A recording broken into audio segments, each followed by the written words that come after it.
જય માતાજી, good morning ભાઈબંધ, કેમ છો? મજામાં? આજે સ્કૂલમાં સંસ્કૃતિ બાનો બર્થડે ઉજવવાનો છે, જન્મદિવસ, એટલે હું બજારમાં હવે ફૂલહાર અને પેડા લેવા જાઉં છું. પછી તમને બતાવું કઈ રીતનું છે આજે ઉજવણી જન્મદિવસની. શિશુ મંદિરમાં બધી સ્કૂલમાં બધાની ભેગી જ ઉજવણી કરે છે. જેટલા છોકરા આખા મંથમાં આવતા હોય ને એમનો બર્થડે બધાનો ભેગો જ ઉજવે છે. આગળ વિડીયો બતાવું.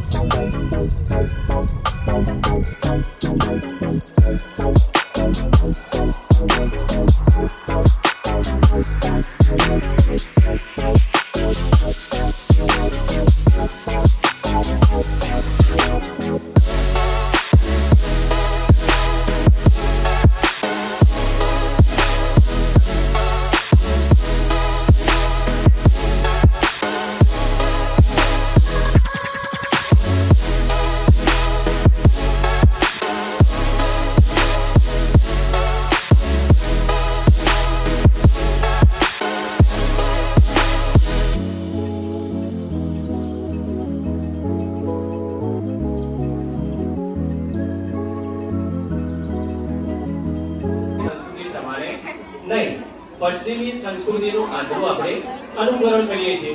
જેમ કે કહેવાય ને કે કેક કાપવી, જેટલા જન્મદિવસ થયા છે એટલી મીણબત્તી સળગાવીને તોલવી નાખવી, હેપી બર્થડે ગીત ગાવું.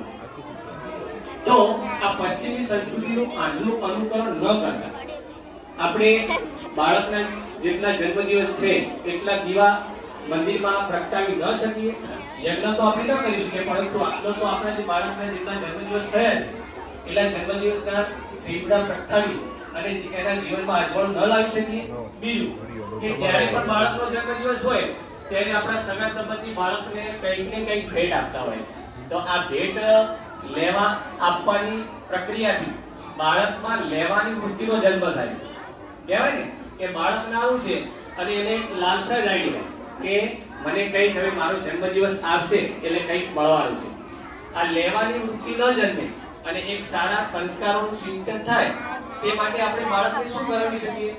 તો એક નાના નાના સંકલ્પો આપણે ન લેવાવી શકીએ, જેમ કે ચકલાને જળ નાખવું, સૂર્યદાદાને જળ ચડાવવું, તુલસી માતાને જળ ચડાવવું, રોજ એક ફકરાનું વાંચન કરાવવું. આવા નાના નાના સંકલ્પો આપણે લેવાવી ન શકીએ. તો હવે આજે જે બાળકોના જન્મદિવસ છે ને એ પોતાની જગ્યાએ ઉભા થઈ અને નાના નાના સંકલ્પો લેશે.